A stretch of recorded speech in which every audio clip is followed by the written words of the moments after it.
सब पर बात करने के लिए हमारे साथ हैं India pulses and grains merchant association के चेयरमैन विमल कोठारी और साथ ही जुड़ेंगे एचडीएफसी सिक्योरिटीज के हेड ऑफ कमोडिटीज अनुज गुप्ता। आप दोनों का कार्यक्रम में स्वागत है। दालों के साथ शुरू कर लेते हैं। एंड विमल जी, बहुत शुक्रिया साथ जुड़ने के लिए। हम कुछ 2 दिन पहले यहाँ पर रोहित कुमार सिंह जी से बात कर रहे थे और उन्होंने कहा था कि चेन्नई में काफ़ी स्पेकुलेशन की यहाँ पर खबरें मिली हैं। सबसे पहले उसी पर आपसे जानना चाहेंगे। ऑफकोर्स हमने म्यांमार में वो बात होते हुए देखी, मोजाम्बिक का इशू यहाँ पर आता जाता रहता है। एज ऑफ नाउ माना जा रहा है कि कुछ सॉर्ट हुआ है। और तीसरी जगह जो अब चेन्नई में होर्डिंग की बात आ रही है, आप इसे कैसे देखते हैं? धन्यवाद Manisha ji, thank you for inviting. देखिए, ये रिपोर्ट हमें भी कुछ दिनों से आ रही है कि कुछ लोग वहाँ पे ये स्पेकुलेशन कर रहे हैं, होर्डिंग कर रहे हैं। तो इसमें जो सरकार ने कदम उठाए हैं, हम सरकार के साथ में हैं। हमारी एसोसिएशन कोई भी तरह की स्पेकुलेटिव एक्टिविटीज को हम एनकरेज नहीं करते हैं। और जो सरकार जो इस पे कदम उठा रही है वो एक अच्छी बात है, क्योंकि हम जानते हैं कि तुअर में बहुत इस बार हमारे उत्पादन में कमी है और कुछ लोग उसका नाजायज फायदा उठाने की कोशिश कर रहे हैं।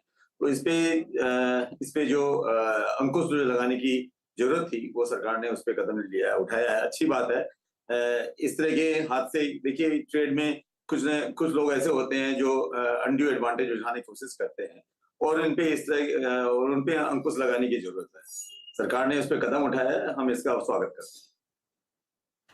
साथ ही सरकार की तरफ से जो एग्री वर्ल्ड के ऊपर जो खबरें यहाँ पर बाजार में आती हुई नजर आई हैं, उससे आप कैसे देखते हैं? क्योंकि काफ़ी सारा जैसे कि बात होती है विमल जी, सेबी रजिस्टर्ड यहाँ पर कम ही पार्टिसिपेंट्स हैं। ट्रेड यहाँ पर ज़्यादातर बात करता है कि किस तरह की फसल है, कितनी आवक है, किस तरह के प्राइसेस रह सकते हैं आगे जाकर। तो ये जो अब एक इंसान के ऊपर या एक एसोसिएशन या एक कंपनी के ऊपर अभी तो यहाँ पर बात आई है, लेकिन जिस तरह से इंडस्ट्री कमोडिटीज़ को स्पेशली भारतीय बाजारों में ट्रीट करती है, अब आगे यहाँ पर किस तरह का रुझान रह सकता है?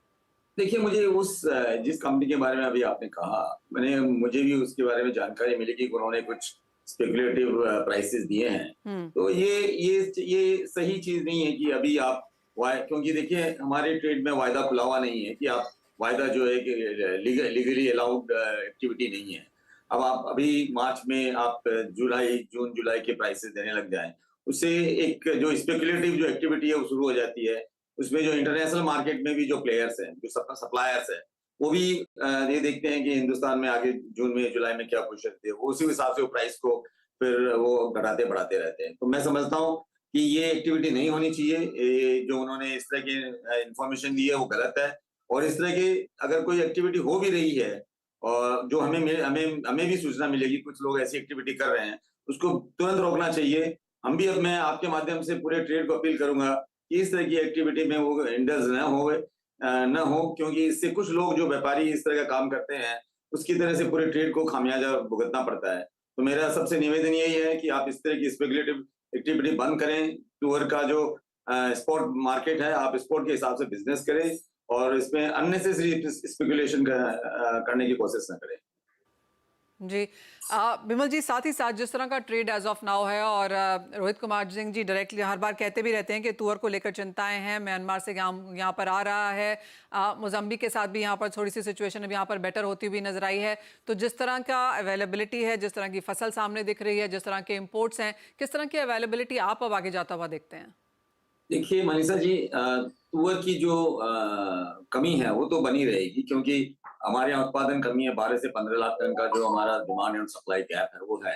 ये वास्तविकता हमको फेस करनी होगी। लेकिन सरकार ने कई अच्छे कदम उठाए हैं। उन्होंने येलो पीस का इम्पोर्ट शुरू किया है हमारे यहाँ लगभग अप्रैल तक, जो दिसंबर 8 से इन्होंने शुरू किया और 30 अप्रैल तक जो सीमा है आयात करने की, लगभग मैं समझता हूँ 15 लाख टन का इम्पोर्ट इंडिया में हो जाएगा जो जीरो ड्यूटी पे है। और वो दाल काफी सस्ती है, उसके प्राइस 41 रुपीज होलसेल मार्केट में है। इसके अलावा मसूर आप लीजिए, चना, मसूर की अच्छी उपलब्धता बनी हुई है। हमारे यहाँ भी अच्छी क्रॉप है और इंटरनेशनल मार्केट में भी अच्छी उसकी उपलब्धता है। मसूर की जो एमएसपी है वो 64 रुपीज है, जबकि मसूर यहाँ पे 58 और 58-59 रुपीज में बिक रही है। चने की आवक बढ़ रही है। चना एमएसपी के नीचे या एमएसपी के आसपास बिक रहा है, तो चने की आवक भी अभी अच्छी है। होली के बाद हमें अनुमान था कि चने की आवक बढ़ेगी। तो मोर और लेस सभी दालों में उपलब्धता बनी है। दाम प्राइसेस भी लास्ट अगर आप देखें 1-1.5 महीने में तुअर को मिलाकर सभी जो बाजार हैं सारे स्थिर हैं। इसमें मैं लास्ट 1.5 महीने में मैं नहीं समझता हूँ कि कोई भी दालों में वृद्धि हुई है, रादर दालों में जो भाव है कम हुए हैं, कम से कम सभी दालों में 5 से 7 रुपए किलो की गिरावट आई है। तो उपलब्धता भी बनी हुई है, दाम भी रीजनेबल प्राइस, अभी रीजनेबल लेवल पे है, और मुझे नहीं लगता कि अभी कोई इनमें तेजी की कोई ऐसा अनुमान है। जहां तक आपका तुअर के बारे में जो आपने बताया, तुअर जरूर हमारे यहाँ इस बार उपलब्धता की कमी रहेगी, लेकिन हमारे यहाँ दूसरी दालें काफी अवेलेबल हैं। तो आपको पूरे पल्सेस के बास्केट को आपको एज ए होल देखना होगा कि हमारे एज ए होल पल्सेस के बास्केट की क्या सिचुएशन है। अगर एक दाल में कमी है तो बाकी दालें हमारे पास अच्छी मात्रा में उपलब्ध है और उनके प्राइस भी रिजनेबल है। तो मैं समझता हूँ इसमें कुछ डिमांड भी शिफ्ट होगी, क्योंकि बहुत महंगी जब कोई दाल हो जाती है तो कंज्यूमर का जो हमने बिहेवियर देखा है, जो ट्रेंड देखा है, वो दूसरी दालों में शिफ्ट हो जाते हैं। तो मैं समझता हूँ इसमें कोई इतनी चिंता की बात नहीं है। और अब म्यांमार से इम्पोर्ट जारी है, और अगस्त से अफ्रीका से भी इंपोर्ट शुरू हो जाएगा।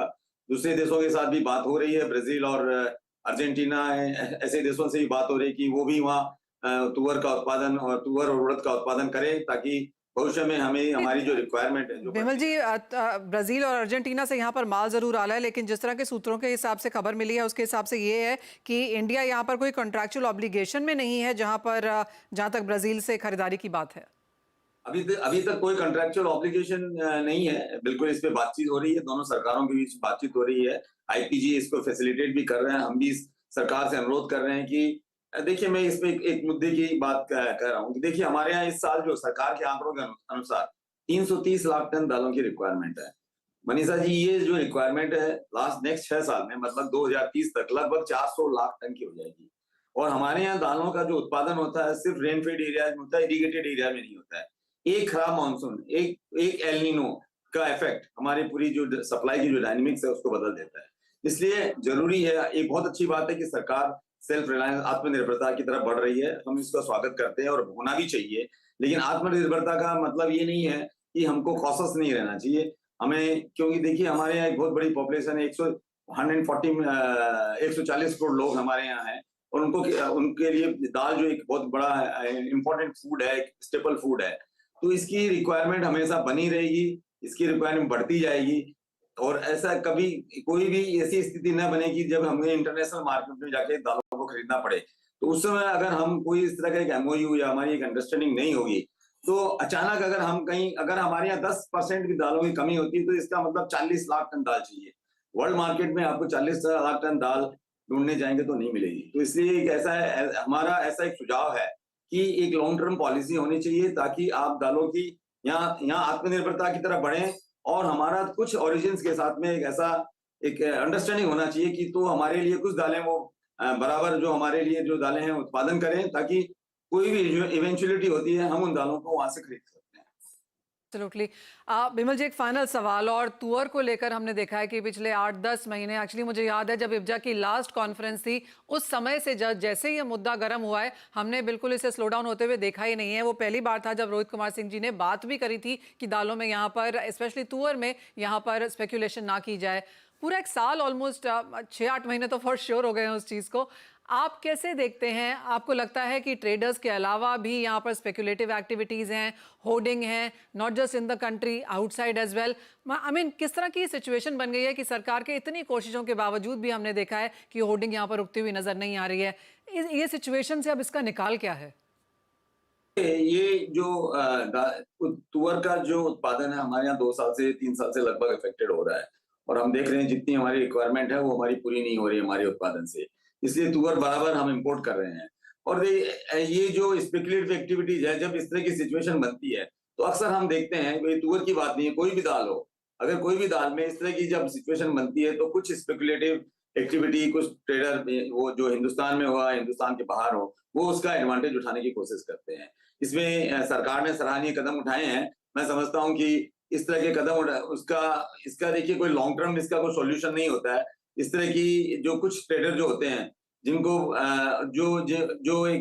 जिनकी वो आदत से मजबूर है कि वो इस तरह की एक्टिविटी करेंगे, तो इससे जो सरकार इस तरह के कदम उठा रही है, इससे उनको वार्निंग मिलेगी, इससे वो और अगर ऐसे कदम और ऐसे इन कदमों से वो इस तरह की जो एक्टिविटी है उसमें रोकने में काफी इसमें सफलता मिलेगी। तो मैं समझता हूँ ये देखिए इसको लॉन्ग टर्म में इसका सॉल्यूशन नहीं होता है। जैसे जिस तरह की अगर एक्टिविटी होती है, उसी समय ये कदम उठाने पड़ते हैं और सरकार इसके लिए कदम उठा रही है, जो मैं समझता हूँ बहुत सही है और बहुत सराहनीय है।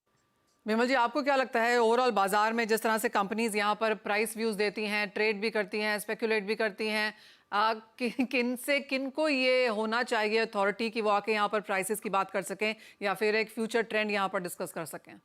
देखिए ऐसा है कि जो प्राइसेस देना तो गलत बात नहीं है। प्राइसेस आप जो दे रहे हैं, उसपे जो स्पेकुलेशन जैसे कि जो मैं अभी आप एग्रीवर्ल्ड की बात कर रहे थे, कि वो जून जुलाई के वायदे खुल गए, उनके भाव दे रहे हैं। वो स्पेकुलेटिव जो एक्टिविटीज है, उसके लिए सरकार का उसमें एक उनका ऑब्जेक्शन था कि इस तरह का काम एक्टिविटी नहीं चाहिए होनी चाहिए।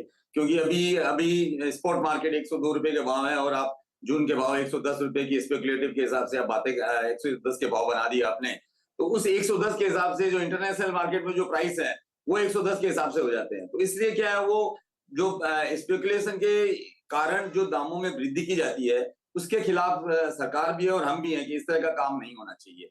तो जैसा मैंने कहा कि देखिए ये, और जहां तक आपने कहा कि ये प्राइस जो ट्रेंड है, देखिए हमारी ये एसोसिएशन है, हम भी मार्केट अपडेट देते हैं। आईपीजीए का एक मार्केट अपडेट है। हम वेरी ऑथेंटिक, हम कोई स्पेकुलेटिव तरह का जो एडवाइस है वो नहीं करते हैं। जो मार्केट में एक्टिविटी होती है, हम वो प्राइसेस देते हैं। मंडियों में क्या भाव होते हैं, वेरियस मार्केट्स में क्या जो जहाँ डेस्टिनेशन है वहाँ क्या प्राइसेज है, उनकी हम रोज के जो भाव होते हैं, हम वो एक भावों को हम बताते हैं कि ये भाव है, ये भाव चल रहे हैं।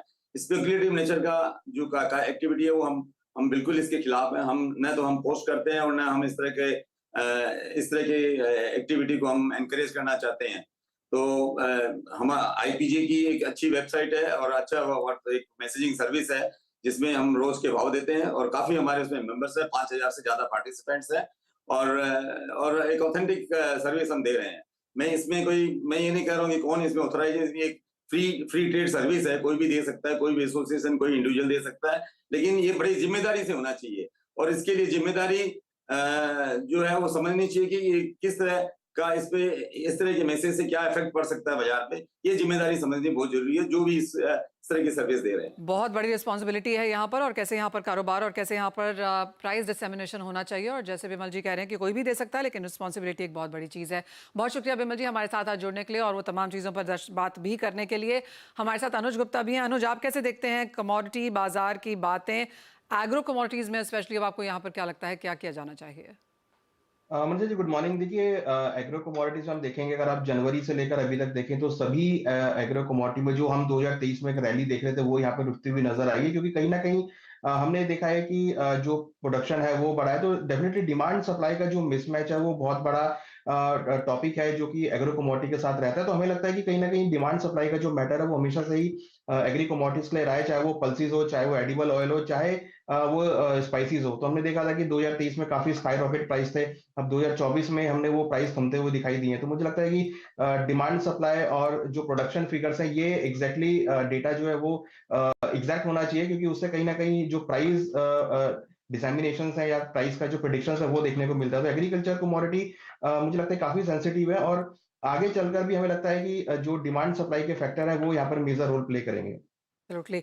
अनुज, अंतर्राष्ट्रीय बाजार यूएस का इन्फ्लेशन डेटा का इंतजार कर रहे हैं, साथ ही साथ फेड स्पीचेस का इम्पैक्ट भी है। तो नॉन एग्रो स्पेस में अब इस वक्त यहाँ पर टॉप ट्रेडिंग स्ट्रैटेजी कहाँ है?